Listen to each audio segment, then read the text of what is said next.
ఇది జీలకర్ర బెల్లం. ఇవి రెండు వేరు చేయలేనంతగా కలిసిపోతాయి.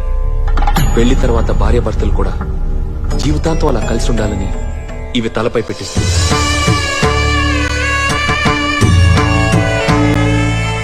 ఇది మంగళసూత్రం. మంగళం అంటే పవిత్రత, సూత్రం అంటే తాడు. ఇది మెడలో పడగానే పెళ్లి అగ్ని కంటే పవిత్రం అవుతుంది. పుట్టింటికెళ్తే అత్తారింటిని, అత్తారింటికెళ్తే పుట్టింటిని మర్చిపోకూడదనే 2 బొట్లున్న తాళిని మెడలో కట్టిస్తాం. తలంబ్రాలంటే తలపై నుండి రాలిపడేవి. ఆ ఇంట్లో సిరి సంపదలు కూడా అలా వచ్చి పడాలనే తలంబ్రాలు పోయిస్తాం. 7 అడుగుల్లో ప్రతి అడుగుకి ఒక అర్థం ఉంది.